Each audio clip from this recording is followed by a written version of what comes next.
Hello and welcome, everyone. We are chatting today with Nathan from Unexplained Atomics, and we're going to be talking about all things PvP. Um, Nathan and Unexplained Atomics invited me very kindly to the PvP event that took place around Talamai recently.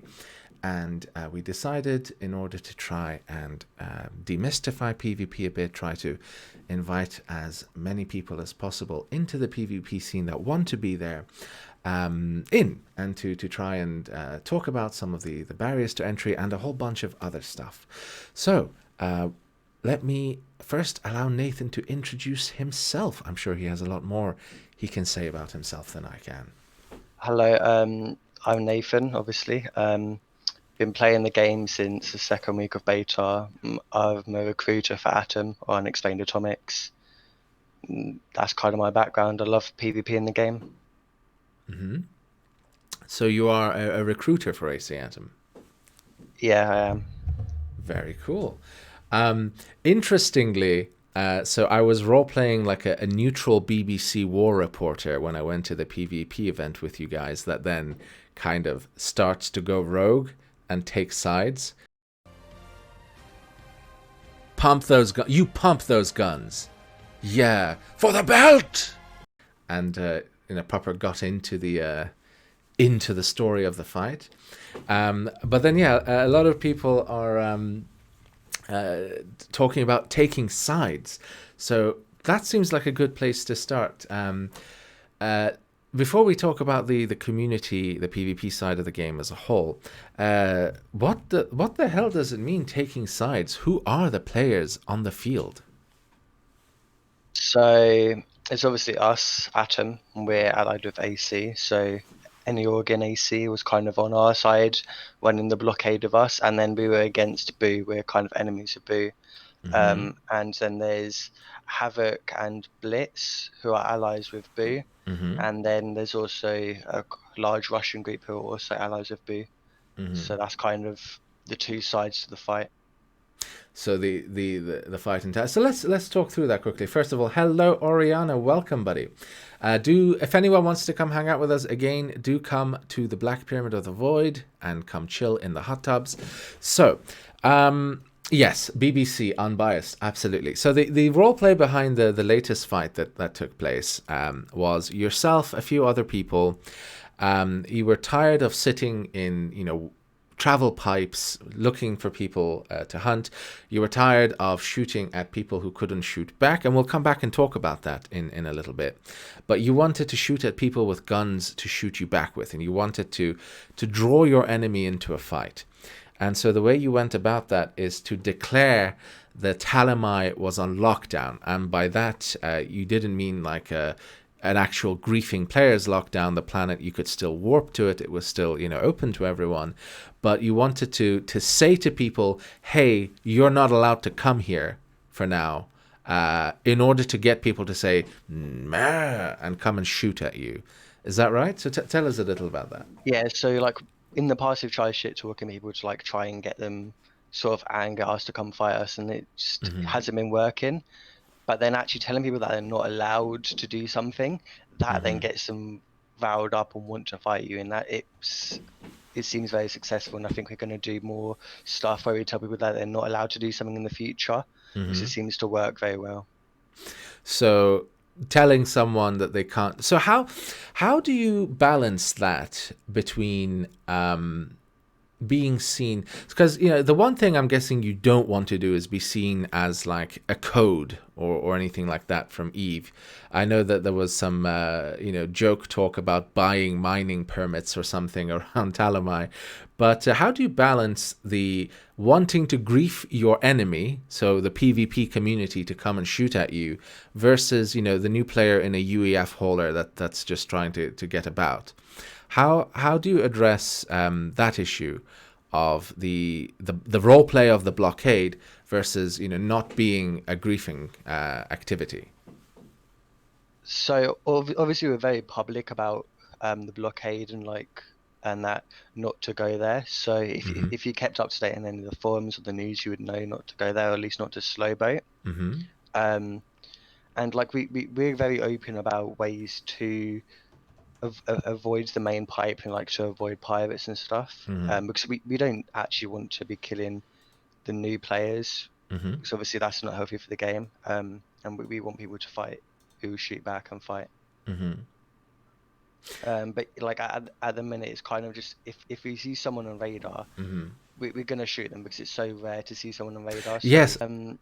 yeah, so it's just we can sit in a pipe for 3 hours and we will see no one. And normally the people that we do see every so often are the noobs with the UEFs or ships. Sadly, they're the people that die. And you told me once that when you do end up killing a player that way, you do try to reach out to them and offer them like another ship or help. So tell me a little bit about that. The honor code is basically what I'm trying to get a bit of info on. Yeah, so like for new players, a couple of times we tried to reach out, but it's so hard to reach. So it's sorry about that. It's so No hard problem. to it's so hard to actually reach out and normally, and lost my train of thought. So it's hard to find the player and to reach them and speak to them. Is that what you're saying? Yeah, exactly. And also, if you are able to reach out, they normally don't reply or anything, and yeah. So okay. So Billy's asking, what fun is there in smashing a kid sandcastle, that type of thing. Obviously, you're sat there. It's very expensive to be sat there for hours, burning a lot of fuel and so on, trying to catch people. When you see someone, you're going to shoot at them. That's the nature of getting in the pipes. But then Billy raised the point. Not everyone reads the forums. The forums he says can sometimes deter people from browsing them from on occasion. But then you mentioned something very interesting there. Avoiding pipes and so on. So if a new player is watching this and wants to avoid losing their ship and their cargo that they're hauling, what advice do you have then for avoiding the piracy hotspots? So you mentioned avoiding the pipes. So what does that mean? And if you had a friend who wanted to play on their own and didn't want to come join you at first and wanted to just experience the game and had come to you and asked, hey, how do I avoid dying to pirates? And you had 5 minutes to sit down and talk them through it. How would you go about that? Okay, so first off, the safest way is warp. It's so cheap and there's absolutely zero risk involved. As long as you start in the safe zone, you will then end up in the safe zone. But another way of doing it is you can fly about like 20 SU outside in a random direction, then fly towards the planet, and then you can you can either warp like for the last bit when coming up towards the planet, or you just don't aim directly at the planet, so then you're like kind of above it or something, and then fly into it, and then and then you avoid the main pipe. But the pipes only really matter from Alioth to a outer ring planet. You generally don't watch like the Madis or Vades pipes. So to talk through what to walk through what you've just explained. Alioth is the main planet of the solar system. It's in the safe zone. No one can shoot you inside this ring. And all of these outer planets here that aren't in the blue ring have valuable resource, more of the valuable resources there than there is inside the ring. And so what you're saying is, as a pirate trying to say, go to Ion and watch for people coming in, you don't necessarily watch for people coming in from Thades or coming in from Madis. You're watching for people coming in from Alioth. Now, to just confirm, currently the radars on your ships can detect people up to 2 SU away. So that's 200,000 kilometers, or is that 400,000 kilometers? It's 400,000 kilometers. So, 1 SU equals 200 200,000. kilometers. So 400,000 kilometers. So what you're saying is, if someone is on Alioth one thing they could do is fly to Thades and then from Thades fly to Ion. Or another thing they could do is instead of flying straight from Alioth to Ion, they burn a bit of extra fuel and burn, say, in a random direction moving this way. And if they are at, say, 10,000 kilometers per hour moving, so they don't burn a lot of fuel, although it is sort of risky to go outside of the safe zone. So remember, this entire blue circle is safe. So the space between Alioth, Madis, and Thades is safe. So if you, say, burn in that direction, kind of towards Madis, so staying within the safe area, so what, you would recommend someone burns away from Alioth for, let's say they're traveling at 10,000 kilometers an hour. So you said move away for about 20 SU. So that's what, around half an hour of burning? Half an hour. No, you travel. So going at max speed, you travel 150 SU an hour. So it's not even half an hour. And 20 SU is like kind of taking it to the extreme. You can probably do it with like 5, as long as they're not aiming Directly at the Ion. planet. So okay, so what I was getting at there is if say someone doesn't want to burn all of the fuel to get to max speed, but say wants to get to 10 or 15,000, as long as you're about, so you say anywhere between, say, 5 and 20 SU away from Alioth, and then you set your destination for Ion, but you don't burn exactly towards Ion. You burn slightly off to the side of Ion. That will normally mean you end up avoiding the PvP pipes. Is that right? Yeah, because it's unless you have 5 or more ships, you can't watch multiple pipes, and you can only watch the Alien pipe really. It's so even with 5 ships, you can come from random planets like Lacabus to Iron, and we won't be able to do anything about you.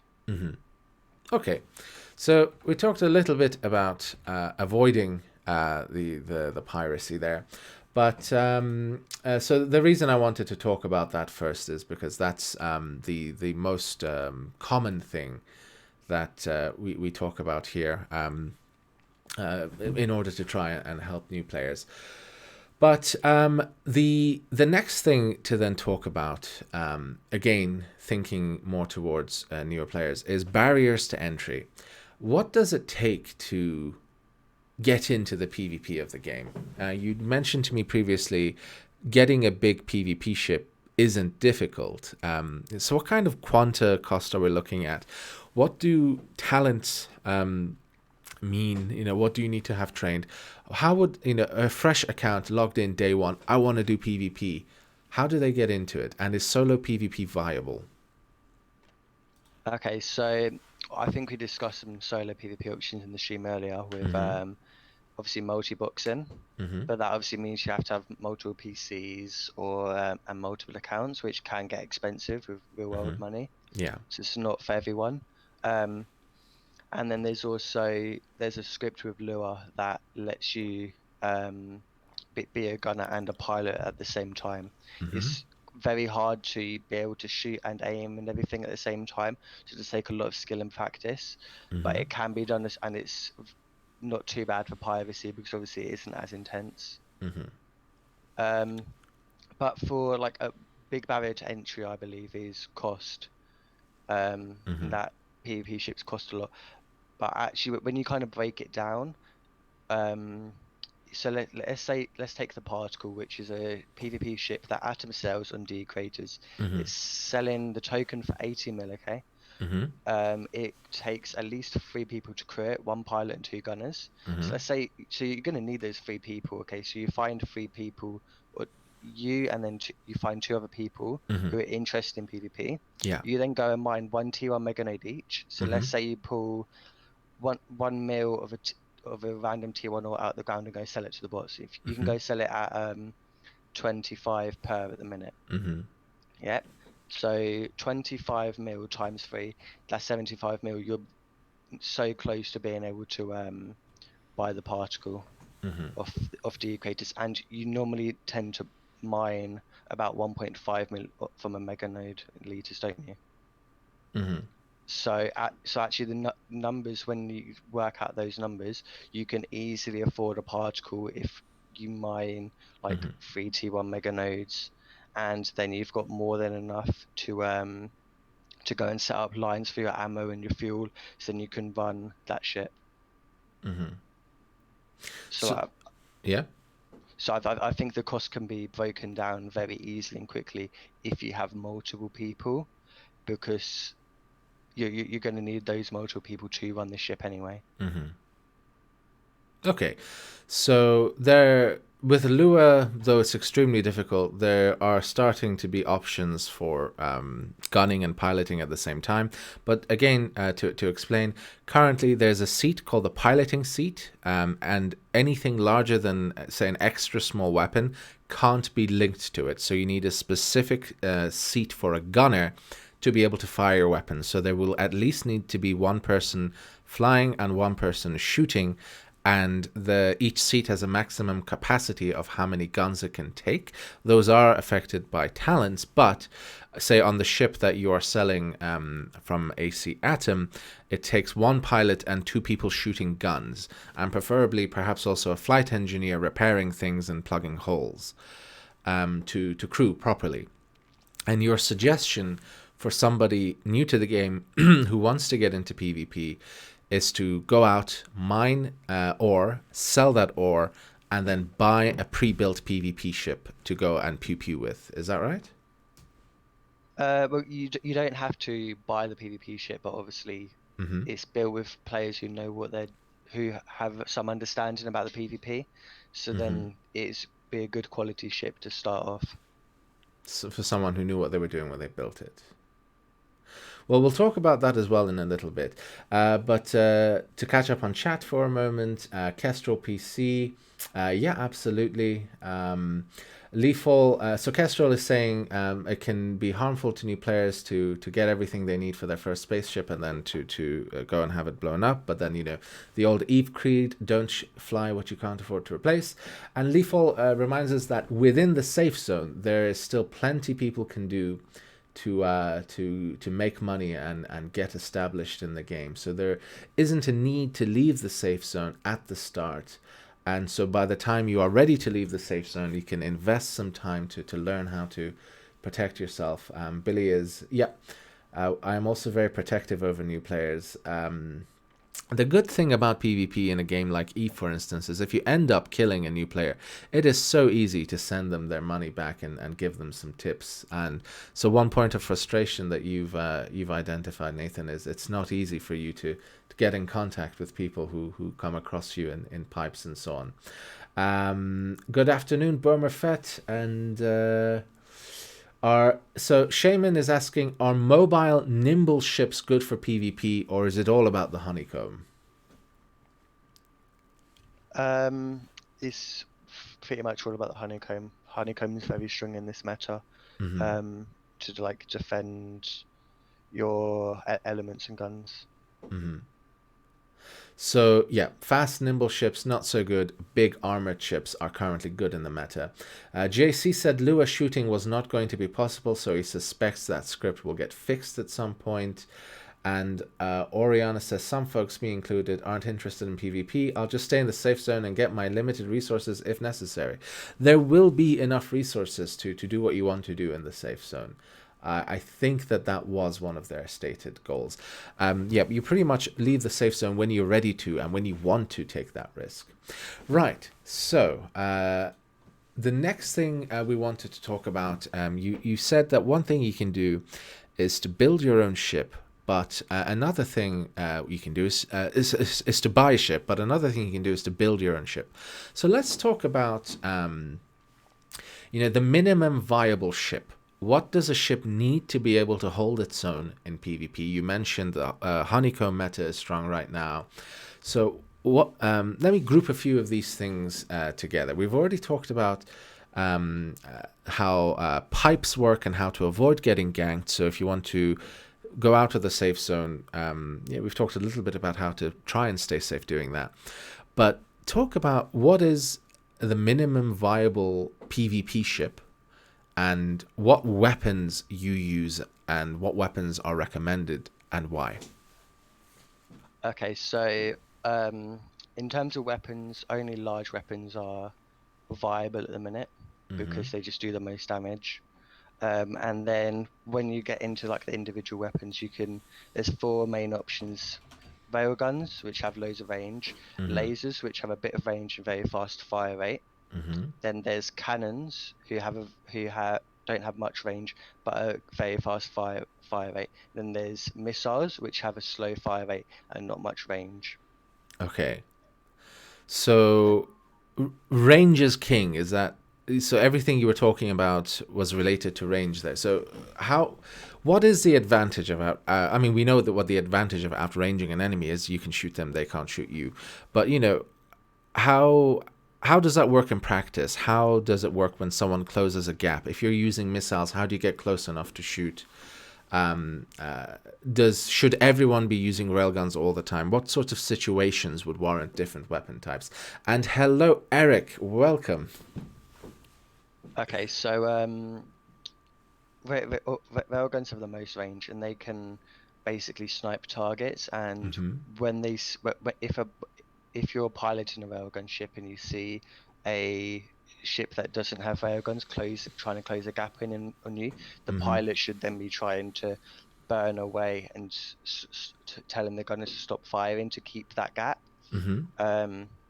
While the like sort of what we call the brawlers, so that's the ones with the less range, are trying to close that gap to then deal loads of damage because they perform better up close. Right. So the goal of the pilot, and we'll talk about communications in PvP in a bit as well, but the goal of the pilot when a ship with, say, railguns is to keep the enemy at range. And the goal of the pilot, say, on a ship armed with missiles, is to get into close range. So in effect, what you're saying is, lasers, missiles, that sort of thing are brawling weapons where you want to close range and get under the railguns. And railguns are sniping weapons, kiting weapons, where you try to keep the enemy at a certain range and continue to apply damage from a distance where you say your limited cone of fire isn't that big a deal. Yeah, exactly. And they kind of counter each other in this meta, and it just depends on who can either keep the gap or close the gap and who's winning the fight at that stage. Okay. So to close off this new player section, then we were going to come back and talk about the minimum viable ship in a moment, but let's say now because Furious thing is saying, and then join a bigger org to PvP. One thing I'm going to be making soon is a video talking about some advantages of being in a larger org. And since you are a recruiter for Atom, talk us through, well, as much as you can. I'm sure you can't share everything. What happens when you take in a new player who wants to go pew pew? What sort of things can they expect from joining a large group, other than fighting for a just and righteous cause of protecting the belt, obviously? But what else can they expect? So just generally by joining a big org you gain knowledge. There's a lot of knowledge to go around about different aspects of the game. But also joining a bigger org is on the PvP side of things. There's also a lot of people to bounce ideas off and talk and discuss about PvP, and then there's kind of like the experienced people who have that experienced knowledge about PvP, and there's the new players who can give the fresh eyes on PvP and come up with new ideas. So the main advantage, other than practically being able to go pew pew, is there are people there, people who know things. And one thing I've noticed two opposing things. The people who know what they're doing and are good at PvP and have a lot of experience and want the game's PvP to succeed. One thing, for instance, one of the people I met and made friends with at the event is helping me learn PvP and basically saying, I don't care which side you join. My helping you is out of character. It's, you know, me as a person teaching you as a person. The actual fighting and PvP in the game, I don't care which side you join. So what you're saying is, so there are people who like to share knowledge and like to help and teach. And one of the main advantages of joining a big org, you're saying, is being able to learn from those people with knowledge. At the same time, I've also noticed, perhaps in the less skilled, I mean, it's PvP, right? You're always going to have what, say, Marquis Dragon calls asshats. You're always going to have unpleasant people. And PvP, if we say, think back to the big round table that was happening, those were people who were bitter enemies, able to sit down and talk together jovially, cordially, have normal conversations as people, because the overall goal of everyone is for the PvP of this game to succeed. What is your take on the PvP community? Is it toxic, or is it that we only get to see the toxic people more often because they are so loud? Yeah, so yeah, I exactly think what you said at the end, where the toxic people are the loud ones. But I've had a conversation with SpiceWeb, he builds all the PvP ships for Boo, and me and him are quite chill. So it's kind of just, I think with this game it's quite an old audience, which is quite mature. Um, but yeah, I feel like the toxic community speaks out quite loud. But the people who PvP fairly often want better for the game are quite mature and aren't very toxic, I don't think. Good. So I talk about this quite often, but one thing that kept PvP alive and flourishing in, say, Tama in EVE Online was that everyone looked after everyone in terms of the player. And everyone was respectful, everyone helped one another, and if anyone, you know, once I started learning what I was doing, if I came across someone I killed really easily with a bad fit, I would send them fits and ISK to buy their ship again. You know, PvP works when people come to bring the fight, and people won't come to bring the fight if it's not fun, if it's full of toxicity. So I'm glad to hear that your take is what I had hoped to be the case, where, you know, people who know what they're doing, who want better for the game, are, even if they are on diametrically opposed sides, are nice and cordial with one another. And the toxicity that we see from time to time is just a very loud and vocal minority. Is that right? Yeah, and also there also is a bit of toxicity in like the sort of mature audience, but it's kind of more banter and kind of joking around and like, oh look, I destroyed your ship and whatever. Yeah. So because of the average, not, I mean, I've met some incredibly immature young people and incredibly immature older people in life, but as a general thing, you're saying, given the general age range of the player base here in DU, the toxicity that does take place that you have experienced has been in the line of joking and banter and, you know, friendly competition. Is that right? Yeah, pretty much. Cool. Well, thank you. Let me catch up on chat. Hello, Mad Smoke. Hello, Lanky. Lanky says he and I would not have gotten on in EVE Online. I like to think, Lanky, that even in EVE Online, our stars will have crossed paths and we would have become the best of friends. Nosferatu was asking if you guys ever let miners go that pay a ransom who you've caught in a pipe. So for the Talamai lockdown, we were offering permits out to people, but obviously, if someone pops up on radar, there's no real way of verifying if they have a permit or not. No one actually bought the permit.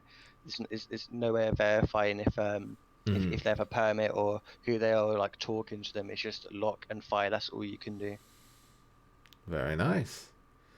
So Furious Thing is saying every person that, you know, that they kill has been chill, and they generally talk to them after the fights and invite them into their org. That is, well, that's a dangerous way of getting recruits. Some people might hold grudges. The difference, Mad Smoke is saying some people feel very invested in their ships because it took weeks to make, and if it dies very quickly, that can be a problem. But we can talk about how not to lose your PvP ships in just a little bit. Cirxium is asking how much you enjoyed killing me in my warp shuttle. I enjoyed it, and I can't wait to kill you again. I can't. Oh, God damn. Aren't we meant to be friends? But no. How can one denizen of the belt do violence upon another, Nathan? It is an abhorrent thing. Unthinkable, unspeakable, sir. And I can't wait to shoot back next time. Are you in an alliance of any non-PV? Do you attack them? Kermit is asking if Atom is in an alliance or any particular orcs that you would see and you wouldn't shoot at, or is there any way of figuring out if someone is friend or foe? Even. Okay, so we're in an alliance with called AC or Ascendancy, and any org in there we won't shoot. And then we've also got an alliance with Rockhoppers. Yeah. It's like a friendly fire and kind of a bit of a cool times as well, where their players are invited to PvP with us. Oh, we should definitely do that. Lee Fall is going to be one of our FCs, and he is also an Atom, so that's going to be interesting.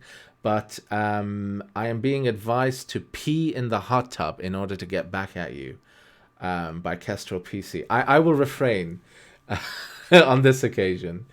Someone is asking if they can hire a Scorpio wants to kill someone and wants to know if you will become assassins for him. Yeah, for the right price, I'm pretty sure Atom will be happy to do it. Absolutely. And Mystic Dell wants you to kill me again. I bet the lads love that, Cesare. Right, so let's go back then. So you want a large railgun ship. And obviously there are elements around that, so the radar, the seat, and all of that stuff. But in terms of... So the fights that we saw between, say, Waifu's ship and Boo's, that golden skull ship was really cool. And you're building your own skull ship as well. I don't know if you want to talk about that. But yeah, do tell us about how do you design a PvP ship that won't die easily? Because you were saying it would take hours to destroy a ship, and if you build a PvP ship well, and you fight near the corner of safe zones, it's pretty much impossible to die. The way the fights end is one side runs out of ammo, and then both sides withdraw. So what is a PvP ship that isn't easy to kill? So you've obviously got to identify your critical parts that will be destroyed. So that's like your core, and then where your gunners and your pilot sits. So you want to make sure those like the armor's the most. So you generally want like 4+ layers of gold around those areas. And then kind of with ammo, like doing so much. It doesn't do enough damage to honeycomb, or honeycomb's too strong at the minute. So you can't hold enough ammo. So because it's so large, like takes up so many liters in your containers, that actually your goal in a fight isn't to kill another person's ship. It's to actually force that ship off the field. Make them cede the field. So, okay. Identify your critical areas, cover it in honeycomb, at least 4 layers thick, gold, and that will... And so Nosferatu raises a point. If we make haulers armored like PvP ships, we stand a good chance of breaking through a blockade into a safe zone. Is that right? Yeah, I reckon you will, and it's because you'll probably be going max speed as well. And if you have like 4 layers of gold around the pilot seat and the res node, and then 4 layers of gold around the core, and any ship will be able to get through that as long as it's going max speed. That's okay. That's interesting. We'll come back and talk about that actually. Holznar is asking, do you have any thoughts on when a transponder system might be implemented to identify friends and foe? So transponders aren't fully implemented, I don't think, because they don't actually work without using lure. And we do have some lure scripts for gunners, so then we can put like a transponder code in, and then we know exactly which ships are our allies and which aren't. It tells us in the script. Oh, that's really interesting. So let's make a note to come back and talk about Lua scripting, because that's interesting. But first, Matt Smoke wanted to how do you put a lockdown on a planet when safety out of warp happens? Mad Smoke, it wasn't like a lockdown. Obviously, the warp was still there, and if anyone avoided the main pipe, they could still get in and out. It was a roleplay lockdown.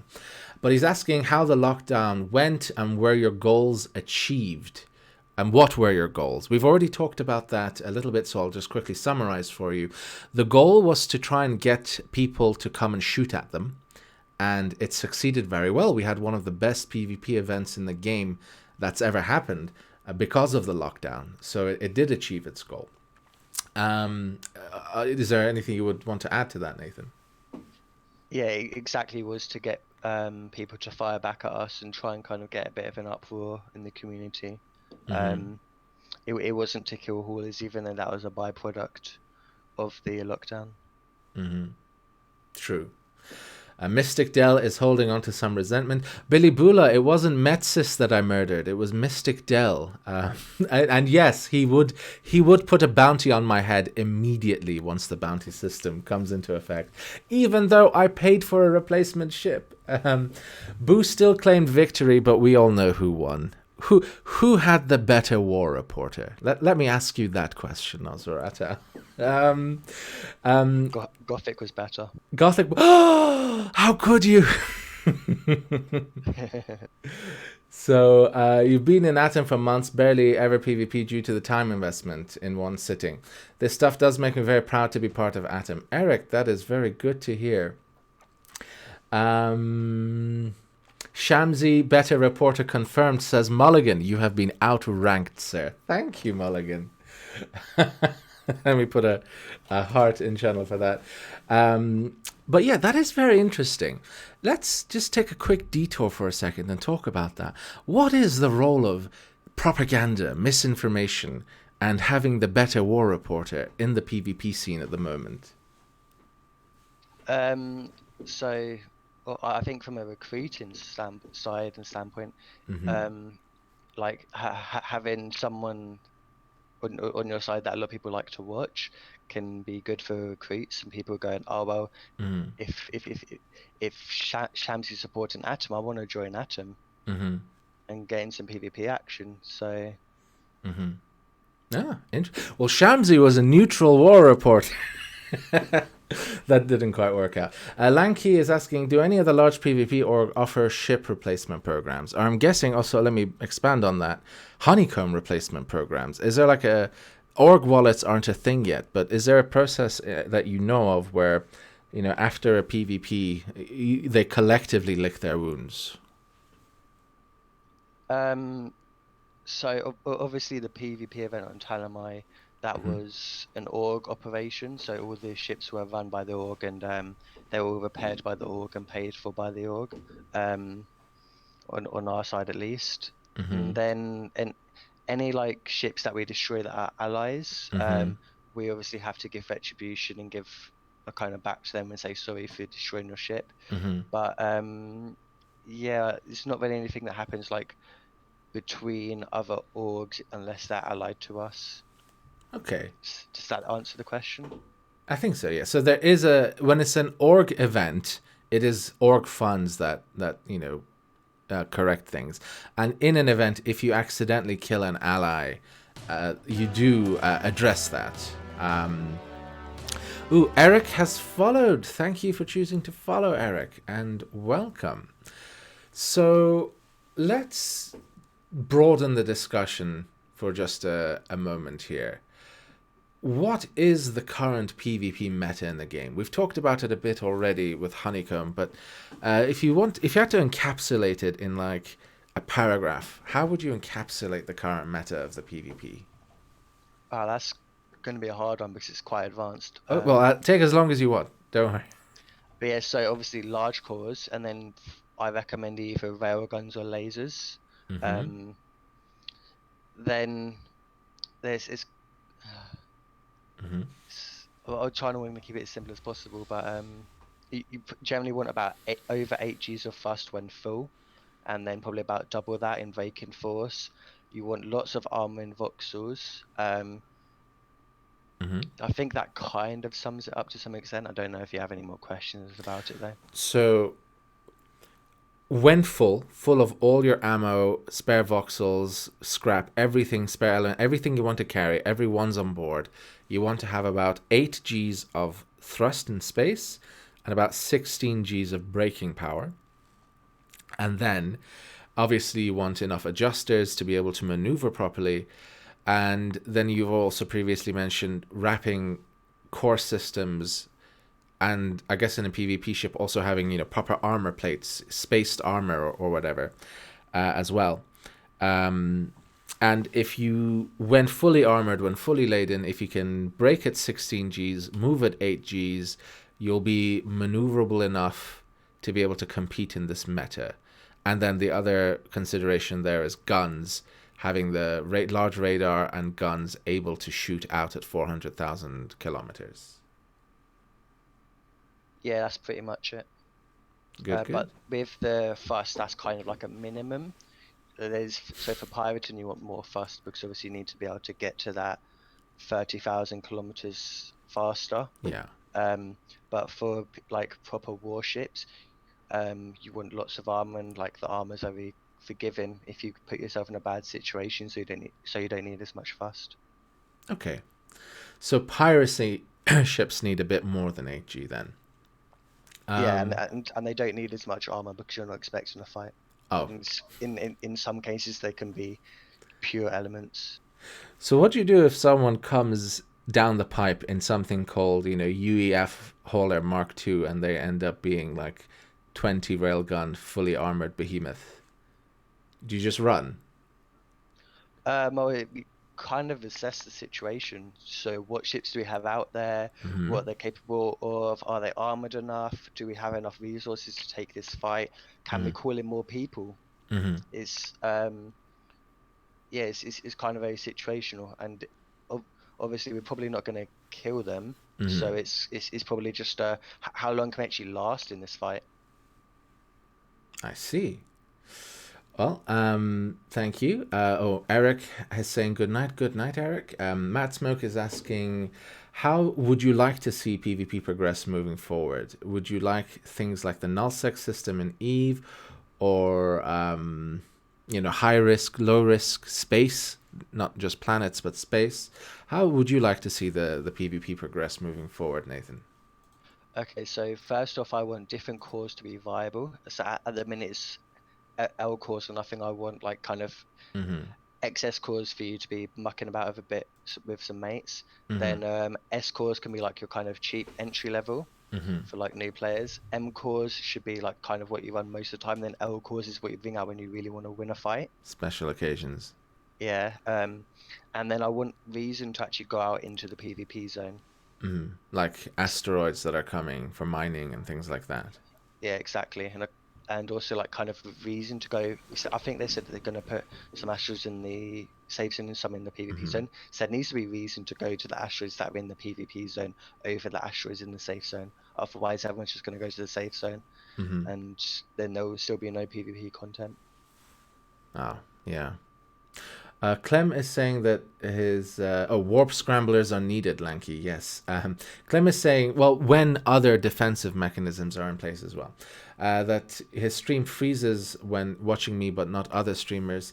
Let's see. Okay, stream quality is optimal here on my end. I am sorry you're having issues specifically on me. Maybe I am being throttled by Twitch. Maybe they don't like the pace of my channel's growth, and they're like, hammer down on this man. Try turning off low latency mode. That sometimes helps. Low latency mode. Okay, I will have a look at that. That's good advice. I will look into that. And Nosratau is also interested to see how NQ takes PvP. I agree.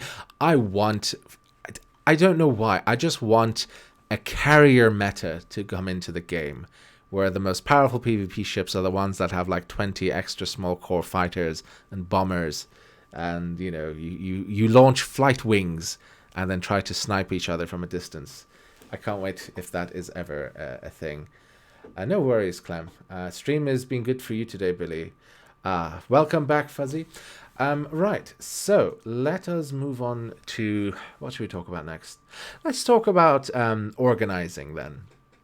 suppose someone has gotten, 5 of their friends together, or, 3 or 4 of their friends, and they have enough to, crew one ship.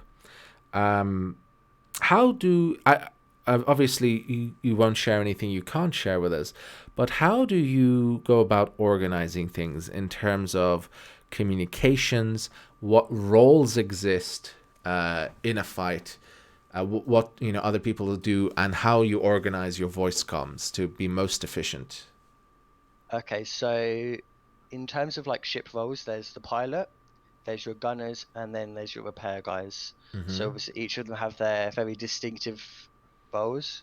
Pilot obviously flies the ship, gunners shoot the targets. Mm-hmm. Um, and the gunners should be relaying the speed to the pilot.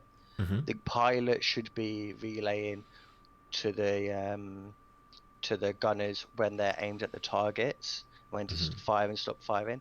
The pilot should also be relaying to the repair guys about what elements to prioritize repairing. Mm-hmm. The gunners should also tell the repair guys if any of their guns are down and to prioritize those guns. So the flight engineer is being bombarded with, my gun's down here, or the pilot saying my left adjuster's here. I'm not turning fast enough. Who takes priority there? What kind of thought processes take place in terms of damage triage? So I think it depends on like the repair guy and the pilots and stuff, Mm-hmm. and obviously who the repair guy's going to listen to. But I probably try to listen to the pilot more in that situation because they're the ones that can get you in and out of the situation safely, and Mm-hmm. then yeah, and then get back in to then fire the guns. But it's kind of Mm-hmm. something like an engine is takes a priority over a gun takes priority over brakes and adjusters, stuff like that. Mm-hmm. So, to your mind, it's the ability to get in and out of the fight that takes priority, and then once out of the fight, everything else can be caught up on. Yeah, pretty much.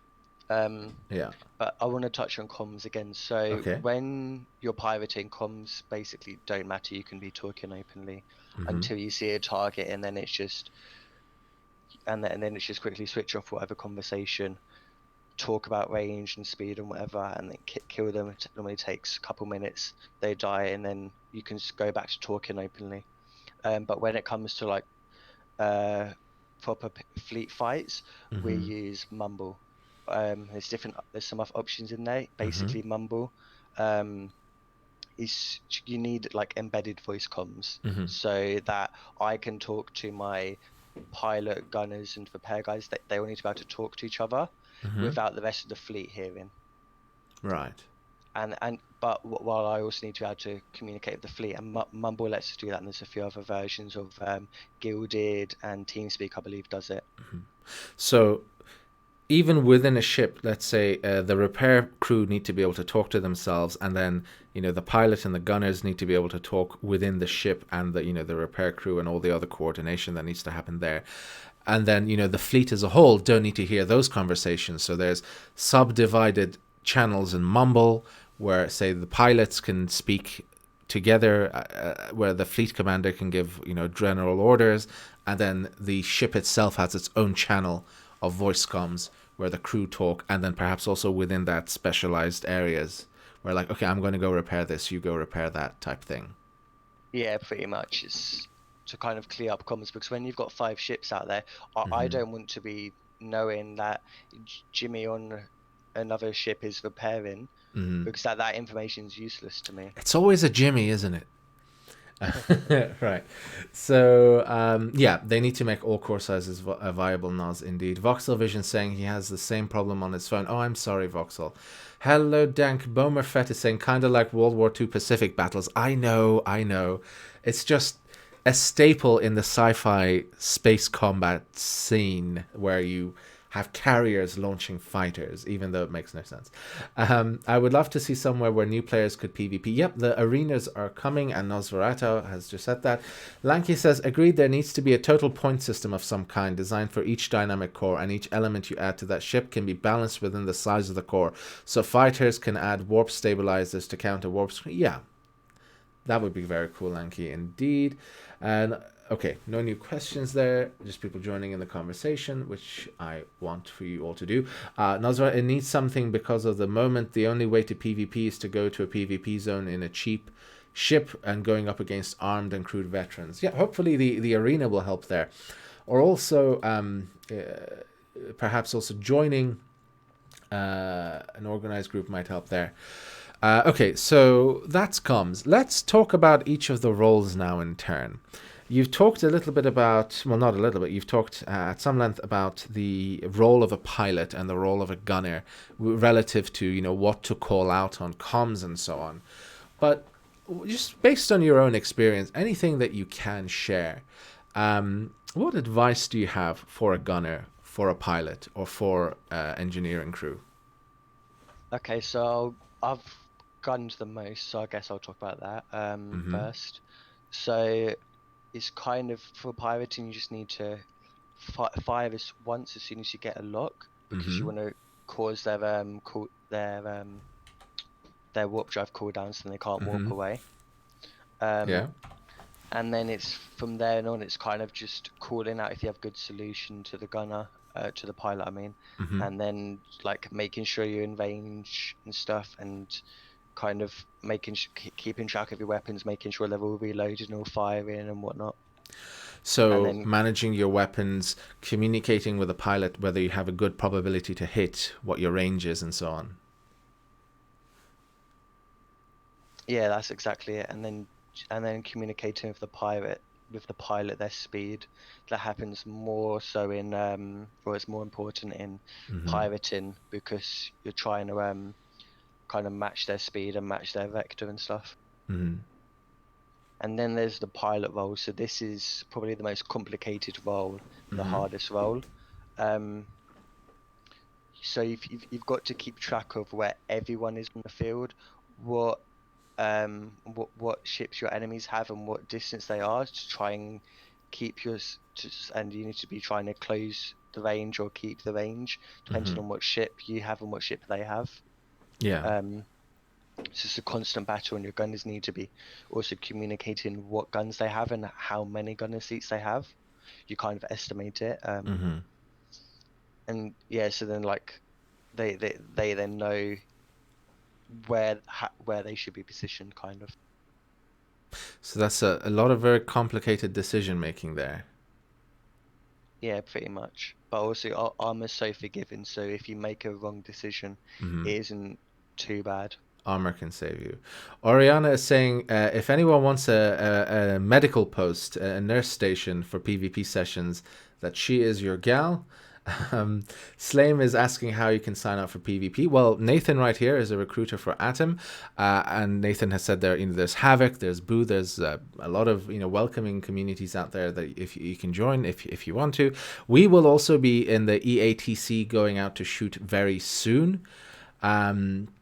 I know that Lethal wanted to FC our first thing. Mr. Payne wanted to bring a ship as well, so we will be going out as well. A Big Red Cross, don't shoot the heck out of me. My dad was a MASH surgeon, so maybe I should do that. Go with Ariana and set up a forward medical post. Furious Sings is saying that they're practically begging people to come PvP. We want nothing more than to help new players get their feet wet into PvP. So that's also another thing I've heard from you as well, Nathan. You want people getting into the game, not just because there's more people for you to shoot at then, but you just want the PvP of the game as a whole to succeed. Yeah, exactly. And also, as you said, the more people that are getting into PvP, the more targets we have. So it's a win-win situation. Yeah, exactly. Furby Scalper is saying, is there any way I can pay not to be shot? We've talked about that a little bit, Furby. Maybe you can watch the answer on the old YouTube there, but in short, probably not. If they see someone, they're going to shoot. We talked a little bit about logistics as well. And so one role in a fleet that perhaps isn't as fleshed out yet, Battlefield Triage, made by Oriana and Shams. Like Furby, we've all done Revna. Yes, we've all done escort. One thing you can do, Furby, is to hire a PvP escort. That could work for you if you have a large ore. We can make blue flashing light ambulances. Mega Major disappeared. So let's talk about logistics. You mentioned, can we, no worries, Mega Major. Oh seven, buddy. Can we talk a little bit about supply, logistics? What needs to be on a PvP ship? And is there a possibility for like quick restocking with like logistics ships flying into the fight, restocking and flying back out? Because that could be fun. If you don't want to go shooting, you can ferry bullets to the gunships.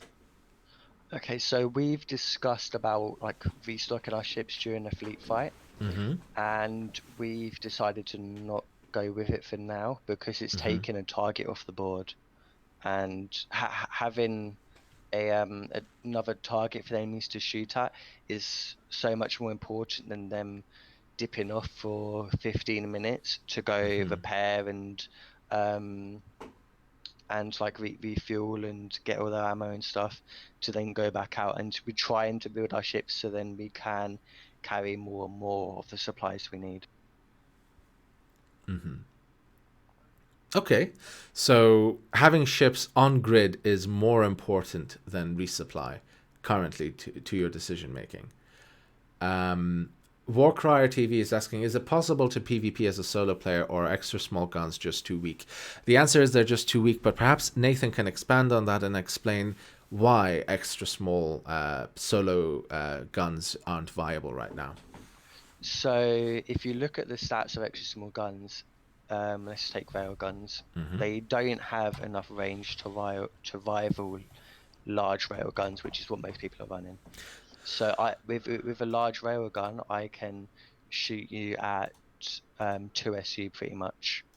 With extra small rail guns, you're checking it now. The stat is how much is the range? What was the range? Reload. Range 23,000 meters. Range. Yeah, so I have like 184,000 meters. Yeah, so I think it's like nearly 20 times. I can shoot nearly 20 times further than you can shoot me, which is a big difference. And also, if you are lucky enough to get in range, you do 400 damage. Large rail guns are hitting like, I think it's about 60k and by default, which is obviously a massive difference. Like an extra small ship, unless you're fully padded out with gold and around the entire core, you will get one hit, possibly two if you're really lucky.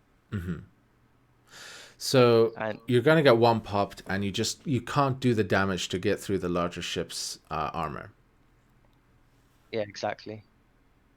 Because you do 400 damage a shot with extra small rails, and it's for gold. I think it's like 12k of health points on one gold block. On one gold block, wow. Apocalypse is saying they have an M-Core hauler that can be turned into a nice PvP ship. Apocalypse, go for it. Lanky is asking if there's like S-Core one-on-one PvP tournaments to try and basically creating our own arenas before the game makes them. And Mulligan is saying there are lots of events such as that. So if you are interested in... Apocalypse is linking his Inquisitor ship in chat. If you are interested in those events, Mulligan is the leader of Unexplained Atomics, by the way, is saying that there are plenty of events like that that you can get on. And Astron is saying that his favorite streamer is online. I would like to know who that is. That's very good for you. Welcome, Astron, buddy. Okay, yeah. Yeah, Mulligan just said it, but at the minute, Dream Designs are doing weekly extra small core fighter events, which is quite good for learning the gunning and the piloting aspect. And then there's the DU Fight Club, which was meant to kind of do like tournaments. I don't think there's ever actually been a tournament though. So one thing Kermit, Longboy, Astron, Briganti and I are talking about is doing like a Robot Wars arena where you get two extra small ships that kind of have to like sumo wrestle push each other off a pad, or like have like a demolition area where they fight to the death by trying to ram each other into honeycomb. But that's, in the safe zone. What you're talking about is out in space. There are arenas where people are having one-on-one fights. How do you protect that? How do you stop someone from coming into grief? I'm guessing because it's not streamed, people don't come to grief. Yeah, so normally you're not allowed to stream it, or if you are, there's probably like set rules, like not allowed to show comms, maybe have a delay, stuff like that to protect it. But yeah, you can kind of just pick like random coordinates in the PvP zone, and then fly everyone out to it. Okay. So Ariana is saying that they would love robot wards, and Rick is reminding me, yes, DIA, my the large org I'm a member of, also do regular training sessions for not just for PvP, for all sorts of different things, but they do regular training sessions for PvP. So we need to get DIA out into that scene as well. Let me go back here and have a look at the next thing to talk about. Right. So, we've talked about comms. We've talked a little bit about, the mixing of the weapon types, what's there for what. We've talked about how to avoid being ganked as a hauler. So on top of the discussion that we had about going out of the main pipes, moving 20 SU out in a random direction and then flying towards your goal, not directly at it, but slightly off to the side of it. But then another thing there is honeycomb. We've now talked about the power of gold honeycomb, and how if you wrap your critical systems, your core, your res pad, your piloting seat in gold, how if you're moving at max speed, there is a better chance for you to get out of danger. My PvP hauler was on an extra small core, and it had basically a cabin with all the critical things under, was it 5 layers of steel, which was good at the time. So I should probably update that. But perhaps, what do you say then? Adding some armor as well, sacrificing some carry capacity in return for some armor on a hauler. How would, if we wanted to encapsulate the advice, would that be it, or is there anything else you would want to add? Yeah, I definitely think that would be it. 'Cause, also, like you see on a lot of hauler designs where they've got like windows in front of the cockpit, and those get destroyed instantly. Like you shoot through the windows and hit the pilot at the same time, Yeah. and they're dead. So try and maybe put the cockpit or the like in kind of inside the middle of the ship, so it also protects around elements and stuff. So I'm just looking at, well, first of all, Apocalypse, that is a very cool looking ship. But yeah, so basically the way I'd gone about it is I'd had an elevator that brings you into a cab, which is solid honeycomb all around. And then I'd wrapped the space engines around, inside the containers and the Atmo engines to kind of try and protect them a bit. But then splash damage would mean that the space engines still get hit, right? Is that how do you go about protecting your elements then if your core part of your ship is in honeycomb? Do you need the entire thing in honeycomb? Yeah, so obviously try and put as much of your elements in honeycomb as possible. Stuff like containers don't actually matter, because as long as the container hub doesn't get destroyed, you can still pull items out of it. Yeah. Oh, okay. So even if the container is destroyed, you can still pull stuff out of the container hub it was linked to. Yeah, you can. Okay. So we kind of, when building our PvP ships, we kind of use the containers to kind of buff our around sort of areas that are kind of critical. Okay. So, right. So use the honeycomb to protect, critical areas. And, once you're through the fight, have scrap on you, because if you manage to get through, you're going to be needing to repair a lot of things like space brakes and engines and so on, and adjusters. Yeah, and it's also like, so brakes, you can sink them in pretty easily. It's, the inner circle of the brakes, that's all that needs to be shown for brakes to work. Justice just need a one that is a tiny hole in the top that just needs to, that's the only part that needs to be seen for justice to work properly as well. Yeah. Yeah, indeed. Thank you, Mulligan, for sharing that. Rick is saying, as long as we can protect against Russian spies, you have to fly in erratic paths so they can't figure out where you will be at any given point. Yes, so Marquis was having this issue where someone had logged out on his ship and would log in at 3 different times to triangulate his position and his vector. But in all those events, he was killed very quickly. So what would be your advice to Marquis in order to haul safer, in order to be able to take a shot or two and still try to get out? It would be to protect your critical areas inside of Honeycomb and protect as many of your elements as you can. Sacrifice some of your hauling capacity, weight, for armor. Yeah, exactly that. Just armor the critical areas. His ships were built out of plastic, flying through the pipe, and what was the other thing? And he had like glass panels in front of the cockpit, and like the only safe, 100% safe way to not get pirated is just to warp. And Mulligan just said it in the chat as well. Yeah, warp drive save lives. Yes, if you don't warp, then they will have somebody on your ship. You will just die. Other things is to deploy your ship to redeploy your ship to get rid of them. Yeah, tear it all apart and redeploy it. Your open cockpit ideas are bad. Well, it depends what you want to use them for. I categorize my ships as never leaving the safe zone or meant to leave the safe zone. The ship you caught me in, Nathan, was never meant to leave the safe zone. I accidentally burnt too quickly towards the edge of the safe zone, got distracted by chat, and then kind of dipped out of the safe zone. And in that minute window, my life was sealed. My fate was sealed.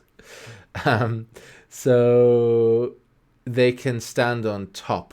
Oh yeah, they can stand on top of your ship, absolutely. Spaceman 2 says detection zones could work too, but right now they cause game crashes. Indeed. Right, so Nathan, is there anything else that's important which we haven't yet had a chance to discuss? No, I think you covered all the topics pretty well. Is there anything else you want to add at all? Nothing that I can think of on the top of my head. Okay, awesome. So let me move back to here. Is there anyone else who wants to ask any questions or anything? Does anyone want... Atom is recruiting, says Mulligan. Indeed, Unexplained Atomics is recruiting. Though I am a neutral war reporter, I do not take sides. We all know where my heart lies. In the belt. Yep. So, is there anyone that has a question for Nathan? Anyone that wants to ask him anything before we thank him and bring it to... How do multi-core ships work if the main core is lost, asks Spaceman. So multi-core ships aren't good anymore. They were really good when excess cores were the only thing viable. You'd have like a S core with a bunch of excess cores docked to it. So the idea is that the bigger core is like the one that flies and has all the engines and brakes and adjusters on it. And then all the other docked cores are the ones that have all your guns on it. And then the only reason to use a docked core at the minute is to have like an excess core docked with like a res node, maybe some scrap. A spare res node in case your main one blows. Very cool. Yeah, but you should armor it enough where it doesn't explode. It doesn't explode. Apocalypse is asking you to try his ship. You can !Discord. You can post a link to it in the general channel there if you like, Apocalypse, for Nathan or anyone else to have a look at. So Mulligan is saying, be sure you should warp if someone is on your ship. Yeah, my advice to new players, even when my armored PvP hauler was like one of the very first videos I made, and even back then my advice was you shouldn't build this ship. Instead, you should be warping. But if you want to build this ship, here's how to do it. So, all right, no further questions, it seems. Nathan, I want to thank you for making the time to come and speak with us this evening, for sharing your knowledge. I think you've demonstrated here exactly what you said near the start when we were talking about the benefits of joining an organization like Unexplained Atomics. And that's there are people there who know things that can teach you and want to teach you and are happy to teach you and to bring new players into the PvP of the game. So thank you so much for coming and taking the time to speak with me and for answering all of our questions and sharing your knowledge. Thank you so much. Do you have any words for the audience in farewell? Well, thank you for having me first off. I love speaking about PvP. It shows. Yeah. Hopefully, like if the meta changes in the future, we can do more stuff like this. But yeah, thank you for having me. No, absolutely. So if the meta changes, and if if you want to come, if you are also a PvPer who wants to share stuff, I would love to have you back on, Nathan. If there are other things for us to talk about here, but if you also want to join us, it doesn't have to be a one-on-one. If you want to join us on our next interview, and as you're a PvPer, do let me know, and we shall set something up. Nathan, thank you again. I appreciate your time and your energy. Jeb is saying great information. Mystic Dell is saying thank you. Kestrel is saying thank you. Thank you very much for your time. I shall see you on our next. What should I call this? I never decided a name for the podcast. What should we call this? Talking in Pyramids, kind of a joke on the EVE Online talking in stations thing. Talking in hot tubs. The hot tub interviews. Well, welcome everyone to episode 1 of the hot tub interviews. So until the next time, Nathan, thank you, buddy. Thank you, man. Thanks for having me, and see ya. Thank you for being here. Bye-bye.